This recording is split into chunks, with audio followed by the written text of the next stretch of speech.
Hello money talkers, welcome to my channel money talks with Payal. तो कल के दिन कैसा रहेगा निफ्टी एंड बैंक निफ्टी, उसको लेके इस वीडियो में हम बात करने वाले हैं। एज वेल एज मुझे क्यों लगता है कि मार्च में और ज्यादा फॉल हो सकता है, उसका मैं एक पूरा आपको एनालिसिस अपने बेसिस का आपको बताऊंगी। मुझे ऐसा लगता है कि next week and next to next week, ये जो मार्च खत्म होने में अभी भी 2 हफ्ते बाकी है, इसमें हमें और थोड़ा प्रेशर देखने को मिल सकता है। निफ्टी में अगर मैं आपको बताऊं, डेली चार्ट के हिसाब से अभी हम 22,000 के आसपास में है, या राइट 21,996 के आसपास में। मुझे ये इसकी हाई पॉसिबिलिटी लग रही है कि मार्च खत्म होने से पहले पहले हो सकता है कि हम 21,500 की तरफ निकले। तो यहाँ पर ये ब्रेकडाउन जो है वो मुझे पॉसिबल लग रहा है। अब इसके पीछे का मैं आपको एक अपना एनालिसिस बताती हूँ। You may agree, you may disagree, आप अपना पॉइंट ऑफ व्यू थोड़ा ओपन माइंडेड से आप सुनिएगा, ओपन माइंड रख के जो मैं बोल रही हूँ, एंड अपना पॉइंट ऑफ व्यू आप कमेंट में डालिएगा। तो सबसे पहले अगर आप देखोगे तो अप्रैल 19 से लेके जून 1 तक यहाँ पर वोटिंग 7 फेजेस में होल्ड होने वाले हैं। इसका जो डेट्स है वो निकल के आ गया है। एंड जो एक गुड टू नो इन्फॉर्मेशन ये है कि 20 मई को है आपका महाराष्ट्र में लोकसभा इलेक्शन का वोटिंग। तो 20 मई को मोस्ट लाइकली हमारा स्टॉक मार्केट बंद रहेगा। जो रिजल्ट्स हैं वो डिक्लेयर होंगे आपके यहाँ पर। अगर आपको मैं डेट बताऊं तो जून 4 को रिजल्ट जो है वो डिक्लेयर होगा। अब आप देखो, अभी जो रूलिंग पार्टी है, ठीक है, वो उनके लिए सबसे इंपॉर्टेंट डेट अब कब से शुरू होने वाला है, सबसे इंपॉर्टेंट मंथ वो शुरू होने वाला है अप्रैल से जून तक, राइट। अभी हम कहाँ हैं, मार्च में है अभी। अब आप एक चीज, ये कोई इंसिडेंस नहीं हो सकता कि आरबीआई बोल दो, आरबीआई के नेगेटिव कमेंट्स, सेबी के चेयरमैन के नेगेटिव कमेंट्स आ रहे हैं कि स्मॉल कैप बबल हो गया है, मिड कैप बहुत ज्यादा ओवर वैल्यूड हो गया है। फिर उसके बाद फिर ये सब जो आ रहे हैं न्यूज की इंडिया चाइना बॉर्डर में बहुत सारे ट्रूप्स इकट्ठा हो गए हैं, ये सब कॉज ऑफ कंसर्न है। मतलब सारे बुरे न्यूज एक ही महीने में क्यों आ रहे हैं? इसके पीछे का रीजन जो मुझे लगता है वो ये हो सकता है कि ये जानबूझ के एक तरीके का कोशिश है कि मार्केट थोड़ा फॉल हो। मार्केट जब फॉल होगा तो वैल्यूएशन थोड़े से कम हो जाएंगे, राइट। जब वैल्यूएशन कम होंगे तो जो फॉरेन इन्वेस्टर्स हैं, जो अभी थोड़ा सा बैकफुट में चले गए हैं हमारे इंडियन मार्केट में, वो ज्यादा इन्वेस्टमेंट नहीं कर रहे हैं, तो उनका जो इन्फ्लो है हमारे मार्केट में आने लगेगा। वो तभी लेंगे क्योंकि अभी भी फॉरेन इन्वेस्टर्स एंड जितने भी बड़े इन्वेस्टर्स हैं उनके हिसाब से अभी हमारे मार्केट में एंट्री नहीं बन रही है। तो अब उनको एंट्री करवाने के लिए, एफआईआई का इन्फ्लो लाने के लिए थोड़ा सा मार्केट को जानबूझ के फॉल कराया जा रहा है और लोग पैनिक में निकल भी रहे हैं। उससे क्या होगा, जब मार्केट गिरेगा तो लिक्विडिटी पूल क्रिएट होगी। लिक्विडिटी पूल, जब लोगों का जो स्टॉप लॉसेस हिट होगा, लोग एग्जिट करेंगे पैनिक में, लिक्विडिटी पूल जब क्रिएट होगी तो फॉरेन इन्वेस्टर्स को अट्रैक्टिव लगेगा अब हमारे मार्केट में घुसना। एंड ये सारा जो कांड है, ये सारा जो प्लानिंग है वो अप्रैल तक हो चुका होगा। एंड अप्रैल से अचानक से हमें दिखने लगेगा कि जब वोटिंग शुरू हो रही है उसके पहले पहले से हमारे मार्केट में बहुत अच्छी रैली आ रही है। बहुत हाई चांसेस है कि रिकवरी हम देखने वाले हैं, वो भी बहुत तगड़ी रिकवरी। ये होगा ऐसा ताकि रूलिंग पार्टी ये दिखा सके कि अभी उनके रहते हुए हमारा मार्केट एक बुल रन में है। And as well as foreign investors भी काफी पसंद कर रहे हैं हमारे मार्केट को। फॉरेन इन्वेस्टर्स का भी काफी ज्यादा इनफ्लो ऑफ मनी आ रहा है हमारे मार्केट में। तो ये एक तरीके का जो माचो आउटलुक है जो वो पोर्ट्रे करना चाह रहे हैं, उसके पहले मार्केट को थोड़ा गिराना पड़ेगा। एंड गिराने के बाद वो मार्केट को एक रिकवरी की तरफ लेकर जाएंगे। तो गिराने से क्या होगा, वैल्यूएशन कम होगी, वैल्यूएशन अट्रैक्टिव हो जाएगी, फॉरेन इन्वेस्टर्स एंट्री करेंगे। फॉरेन इन्वेस्टर एंट्री करेंगे तो हमारी रूलिंग पार्टी को ये एक कहने के लिए बात मिल जाएगी कि देखो हमारे रूलिंग में रहते रहते फॉरेनर्स को कितना इंटरेस्ट है हमारी इकोनॉमी में, हमारा ये वही इकोनॉमी ग्रोथ आउटलुक, फिर ये सब जो बातें आ जाएंगी कि इंडिया 10 ईयर स्टोरी, ये सब आने लगेगा। तो ये लगता है कि मुझे अप्रैल के पहले पहले तक ये मार्केट का गिरना, थोड़ा और फर्दर फॉल होगा, वैल्यूएशन अट्रैक्टिव होना, एंड फिर वी शेप रिकवरी, ये सब पॉसिबल है। ठीक है, इसी के लिए ये अगर ये सच होता है, वी विल सी कि ये जो मैंने एनालिसिस दिया है ये थोड़ा मैंने डीपली जाके सोचा है, तो मुझे ये ऐसा लगता है कि ऐसा होना चाहिए। तो ये एनालिसिस सही होता है नहीं होता है आप भी हम लोग देखेंगे, we will wait and watch. पर ये चीज, इस वीडियो को मैं पिन करके रखूंगी ताकि हम लोग इस बारे में बाद में डिस्कशन करें। आपको क्या लगता है मुझे कमेंट करके बताइएगा। एंड दूसरी बात ये है कि कहाँ तक अब हम जा सकते हैं, तो मुझे ऐसा लगता है कि हाई चांसेस है कि हम ये 21,500 तक जा सकते हैं, यानी कि another fall of at least 2-3% is possible. ठीक है, इन निफ्टी स्मॉल कैप में पीएससी इंडेक्स में आई एम एक्सपेक्टिंग अनदर 10% तक का फॉल। ठीक है, तो ये अभी होता है कि नहीं होता है वो हमें कुछ टाइम बाद ही पता चलेगा, तो वो हम देखेंगे क्या है क्या नहीं है। लेकिन उससे पहले अगर आपको मेरे इस चीज आपको मेरा ये एनालिसिस सही लग रहा है तो कमेंट करके बताइएगा, वी विल सी क्या होता है क्या नहीं होता है। नेक्स्ट अब हमें करना क्या है, तो सबसे पहले हम चलते हैं बैंक निफ्टी के चार्ट पर, एंड टेलीग्राम चैनल का जो लिंक है ना मैंने डिस्क्रिप्शन पे डाल दिया है, वहां पे मैं जितने भी अपडेट्स हैं वो आप लोगों के साथ शेयर कर देती हूँ। जैसे कि जो इलेक्टोरल बॉन्ड्स का जो भी अपडेट था, कौन सी कंपनी ने कितने पैसे दिए, जैसे फ्यूचर गेमिंग हो गया, भारती एयरटेल का नाम था इसमें, डॉक्टर रेड्डी का नाम था, तो सबसे हाईएस्ट जो कंट्रीब्यूटर था वो फ्यूचर गेमिंग का था। फिर उसके बाद कौन सी पार्टी को सबसे ज्यादा डोनेशंस मिले हैं इलेक्टोरल बॉन्ड के थ्रू, वो भी मैंने सब रिलीज किया था अपने चैनल पर, टेलीग्राम के चैनल पे। एंड साथ में लाइव अपडेट भी मैं आप लोग को दे देती हूँ। जैसे निफ्टी में हमारा उतना खास ट्रेड नहीं बना, पर बैंक निफ्टी में हमारा डिस्कशन ये था कि 46,460 अगर ये होगा ब्रेकआउट होगा तो हम एक अच्छा एक्सपेक्ट कर सकते हैं, अच्छा एक मूवमेंट एक्सपेक्ट कर सकते हैं बैंक निफ्टी में। और आप यहाँ पर अगर देखोगे बैंक निफ्टी, तो 46,460 का जैसे ही ब्रेकआउट मिला, इस एरिया के आसपास में हमें ब्रेकआउट मिला, तो हमने कहाँ तक का हाई बनाया, 46,700 का हाई हमने बनाया।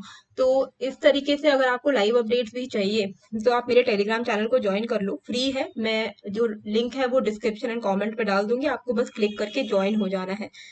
नेक्स्ट व्हाट, बैंक निफ्टी का अगर हम चले तो अच्छा, तो सबसे जो इम्पोर्टेंट चीज जो मैं बोलने वाली थी कि जो अगर ये स्टोरी जो मैंने आप लोगों को अपने एनालिसिस के हिसाब से बताई है कि इवेंचुअली मार्केट फॉल होगा लिक्विडिटी पूल क्रिएट करने के लिए ताकि फॉरेन इन्वेस्टर एंट्री करे, तो ऐसे में फंसेंगे कौन, ये रिटेल इन्वेस्टर जो कि डर जाएंगे कि अब मार्केट क्रैश हो रहा है ना। तो इसीलिए ये जो 2-3 हफ्ता है आने वाले, हो सकता है थोड़ा बहुत, 2-3 क्या सिर्फ 2 हफ्ता मान के चलो, पूरा मार्च का महीना हो सकता है थोड़ा और प्रेशर भरा रहे, पर टाइम इज द हीलर। 2 हफ्ते की बात है, होल्ड टाइट। अब आपके पास जो भी इन्वेस्टमेंट है, जो भी आपके अच्छे स्टॉक्स है, होल्ड करके रखिए। मुझे लगता है वी शेप रिकवरी आएगी और आपका जो भी लॉसेस चल रहा है, आप अच्छा टाइम है अक्यूमुलेट करने का और ज्यादा। 21,500 पे निफ्टी आता है तो थोड़ा और अक्यूमुलेशन कर लीजिएगा। 20,300 और भी अच्छा फेवरेबल जोन है अक्यूमुलेशन करने के लिए। Please do not exit in losses, ये मैं आप लोगों को फिर से बता रही हूँ। ये एक तरीके की स्ट्रैटेजी है ताकि हम जैसे छोटे रिटेलर्स निकले तो बड़े इंस्टीट्यूशंस एंटर करें, एंड उसके बाद मार्केट में एक वी शेप रिकवरी आए, तो वो रिकवरी आएगी एंड फिर आप रिग्रेट ना करो। इसके लिए मैं आप लोगों को बोल रही हूँ कि do not exit in losses. ठीक है, तो अगर आपको अच्छा लगता है मेरा चैनल तो प्लीज लाइक जरूर कीजिएगा, शेयर कीजिएगा दोस्तों के साथ, थोड़ा व्यूज बढ़ाने में मेरी मदद कीजिए, तो उससे मुझे एक मोटिवेशन मिलेगा। वीकली चार्ट पर बैंक निफ्टी को अगर हम देखते हैं तो आपको दिखेगा कि हमने क्लोजिंग दी है 46,594 के आसपास में। ये एक ट्रेंड लाइन चल रहा है वीकली चार्ट पे, एंड बहुत हाई चांसेस हैं कि 45,700 से लेके 45,800 तक हम टच कर सकते हैं। यानी कि अगर हम फॉल की बात करें तो अभी हम कहाँ हैं, अभी हम हैं यहाँ पर ऑलमोस्ट 46,500, तो अराउंड 1.5% से 2% का फॉल हम एक्सपेक्ट कर सकते हैं।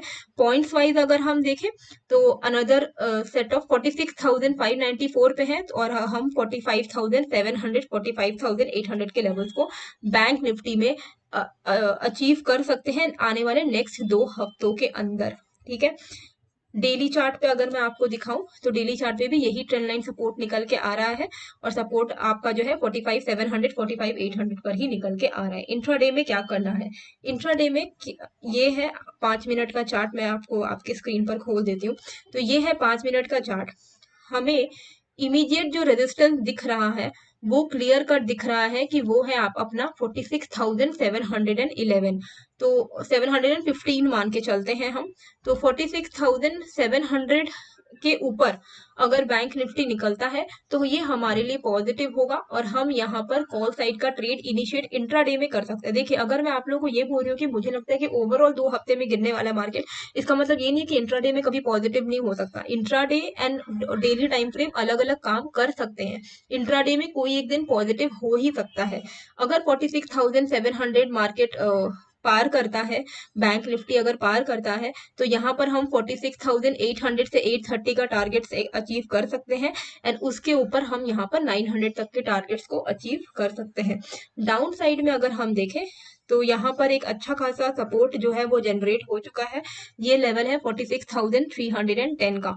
46,310 अगर यहाँ पर फॉल होता है 46,310 के नीचे, तो फिर बहुत हाई चांसेस होंगे कि 45,700 800 का जो रास्ता है वो खुल जाएगा इनके लिए।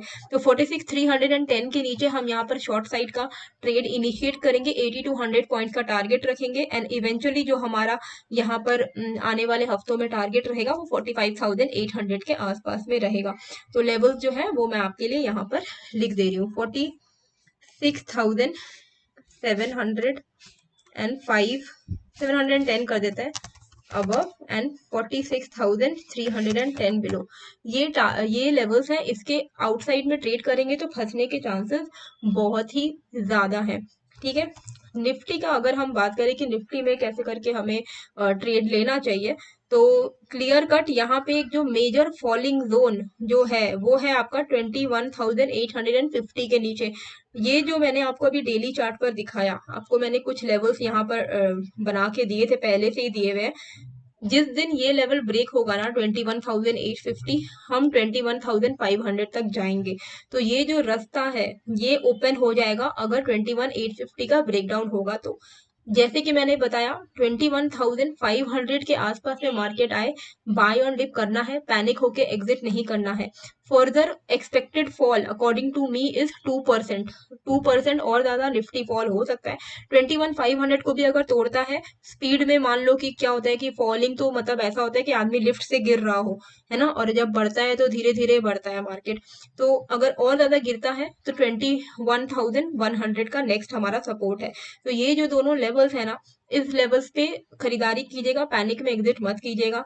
21,850 अभी हमारे लिए इंपॉर्टेंट सपोर्ट है, ये ब्रेक होगा तो ही 21,500 21,100 पॉसिबल है।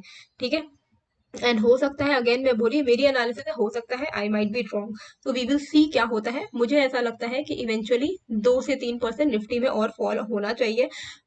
मार्च के महीना में और थोड़ा फॉल आ सकता है, तो उसके लिए थोड़ा मेंटली प्रिपेयर्ड रहना चाहिए, ना कि एग्जिट हो जाना चाहिए। अभी इंट्राडे में अगर हम देखें तो इंट्राडे में अभी हमारे लिए जो सबसे इम्पोर्टेंट सपोर्ट है वो है 21,970 का, ये इंट्राडे सपोर्ट है। 21,970 नीचे के लेवल पर मार्क करके रखिएगा एंड अपसाइड पर आप मार्क करके रखना 22,055 का लेवल। जो साइड निकलेगा उस साइड 30 टू 50 पॉइंट्स का टारगेट रखते हुए आप ट्रेड कर सकते हो। अगर 21,970 के नीचे सस्टेन कर रहा है निफ्टी तो चांसेस है कि हम 21,850 तक जाएंगे। ठीक है, तो वो धीरे धीरे करके हम जा सकते हैं नीचे की तरफ। अपसाइड पे अगर 22,055 को क्रॉस कर रहा है तो देर आर हाई चांसेस कि 22,120 तक का हमारा टारगेट रह सकता है। 30 टू 50 पॉइंट्स करके हमें ट्रेल करना है। तो 22,055 एंड 21,970 ये लेवल्स रहेंगे निफ्टी के। टेलीग्राम प्लीज ज्वाइन कर लीजिएगा, फ्री है। ज्वाइन करने का जो लिंक है मेरा डिस्क्रिप्शन एंड कमेंट पे डाल दिया है, वहां से अगर आप ज्वाइन करोगे तो आपको लाइव अपडेट्स मिल जाएंगे, जो भी इंपॉर्टेंट अपडेट्स है वो मैं आपको दे दूंगी यहाँ पर। और क्रिप्टो में भी हम लोग लाइव आते हैं, तो ये सारी चीजें अगर आपको चाहिए फ्री में तो ज्वाइन कर लीजिएगा, उससे अच्छा रहेगा। एंड मेरे चैनल को सपोर्ट दिखाने के लिए थैंक यू, और भी ज्यादा सपोर्ट करते रहेगा हमेशा के लिए। मिलते हैं फिर एक नए वीडियो के साथ, थैंक यू।